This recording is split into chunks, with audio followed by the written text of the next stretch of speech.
Ladies and gentlemen, it is the beginning of a new day. The IDW Hasbro universe is gone. It is dead. But in its place, we have something new, like a phoenix rising up from the ashes. We have a brand new IDW Transformers universe.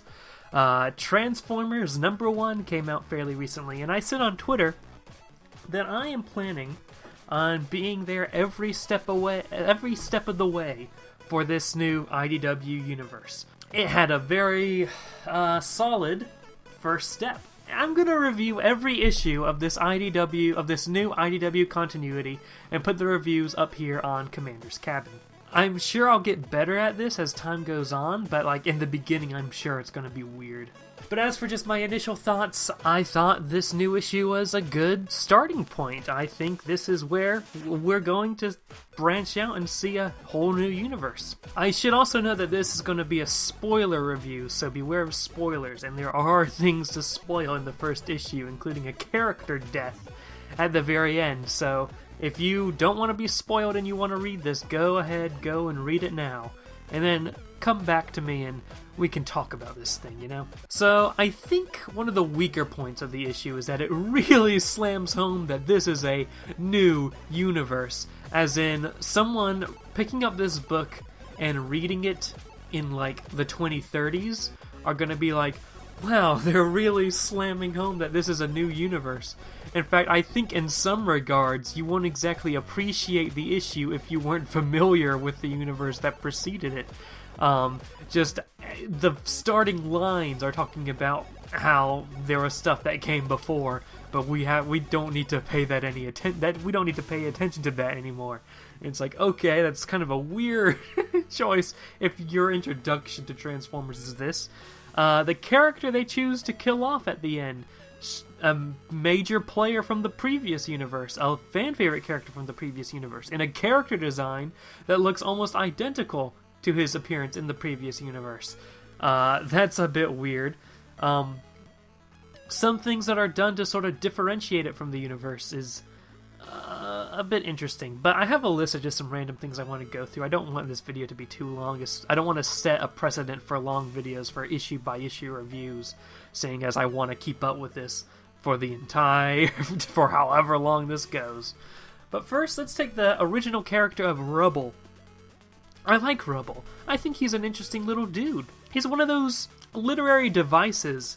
You can be introduced to a world through someone who is new to the world as well. You won't have characters throwing around like deep lore vocabulary around all the time and with no one explaining it, or if they explain it, it's through very weird, chunky exposition. This one has a dude who's new to the world, and you have Bumblebee and Windblade there to explain it to you. I really like this Rubble dude.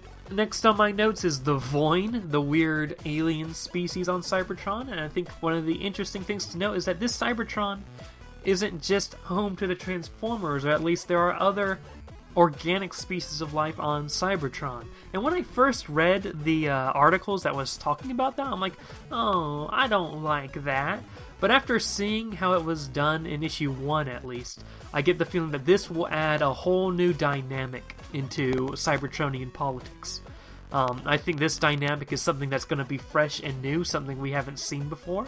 Because there have been organic or semi-organic life on Cybertron before. You have the demons, you have the mutants, that's what I was thinking of.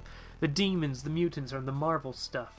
Organics have been part of Cybertron before, it's just really they were a throwaway thing. They were ancient, that nobody really cared about in the modern times until they like rose up from the ground. But with the Voin, you know, with these organics that get shot at by Windblade, suggesting maybe they're not necessarily... Maybe they're more like a pest, or maybe they're a hostile element. You know, we don't know what to think of the Voin yet. We don't know what's up with these non-Transformer species on Cybertron. I'm very curious to see how it'll play out. I thought it was going to be bad, but now I'm intrigued. We see what is obviously the origin of the Decepticon movement in this universe, in which right now they're being called the Ascenticon. They take this figure named Termagax. Termagax? I don't know how to pronounce it. I'll call it Termagax. just because that sounds weird and is definitely not how it's pronounced. But they look up to this figure named Termagix. There's a female Cybertronian, by the way. This universe won't bother with the whole, why are there female Cybertronians and male Cybertronians? It just is. And Termagix's quote is at the beginning of the book. But it's interesting. I want to see what this Termagix is. And it's certainly not Megatron. Megatron looks like he's a figure that's joined the Ascenticons. This Termagix figure might be the big... If Megatron is Muhammad, then Termagix is Allah. I guess that's a weird comparison. Now, you see Orion Pax and Megatron talk to each other, and we're being told that Orion Pax and Megatron were friends back in the day. I haven't been sold on that. I think there needs to be more emotional pain in their dialogue for me to feel like these are two friends. Otherwise, I feel it's just like a checklist of, of Megatron Orion Pax origin cliches. Like, were they friends? Yeah, let's check that off the box. But I want to see more emotion in that, you know? If these people are truly two former friends, then I want to feel it, because right now I see no chemistry between the two that suggests they were one-day friends. The art design, by the way, I have complicated feelings on the characters being based pretty much exactly off their toy designs. On the bright side, it spares us from having to go with the already done-to-death traditional G1 designs, or even any slightly designs that might be a bit overbearing. The toy designs tend to keep within a... We don't have any weird, over-the-top Dreamwave stuff, is what I'm saying. And the designs aren't bland either, so I'm not, like, bored to death visually. On the negative side, they're kind of a bit bulky, especially Orion Pax and Megatron right now, because I guess their toys are bulky right now. They look kind of stiff. In fact, in the art design, in some of the pages, you can see where the artist included like the peg holes and where the screws go, and that's a little bit too toy accurate for my taste. I'm glad I'm not bored of the character designs, I guess. You have this little section where the Windblade and Bumblebee teach Rubble that he's free to choose his form. He gets to like go around Cybertron in his younger days and find a form that he thinks that will fit him. I think that's a very interesting take on Cybertronians and their forms. I like it about the same amount that I like the previous IDW universe's use of you're being born into having a form, and then that affects how you live your life. I like that little deeper diving into how Cybertronians having different modes affects the society socially. I have a little note here that they use the word megacycle weirdly. I have a feeling megacycle means year, whereas previously a megacycle was like about an hour, so the use of megacycle is kind of weird to me. They introduce the concept that there are titans here, the city transformers, and they're orbiting space for the defense of the planet. That's very intriguing. That's very ominous.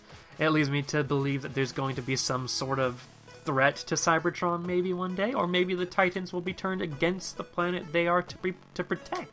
You know, there's a lot of directions this can go towards, and it's kind of world building, and maybe we'll see the deeper lore built up like we saw in the previous IDW universe. Now I get to the dead character at the end. The final page is the corpse of a certain Brainstorm, and I think that's unfortunate. I like Brainstorm, but at the same time, I think we have enough of Brainstorm after More Than Meets the Eye and Lost Light.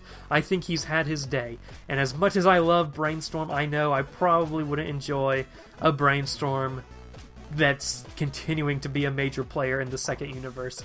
That's maybe written by someone besides James Roberts, who I felt really perfected the Brainstorm character. And on one hand, I'm like, why you gotta kill Brainstorm, man? Why you gotta do that? It's almost a sort of unnecessary character death.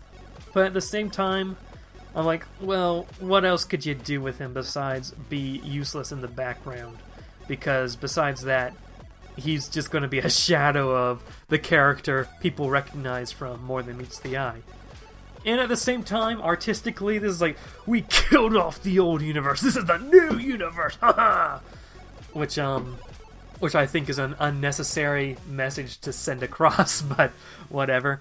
But I'm curious to see who the killer of Brainstorm is, and I'm very curious to follow up on this universe. So I'll see you guys in a few weeks when I review issue 2, and I hope you enjoy coming with me down this path of a brand new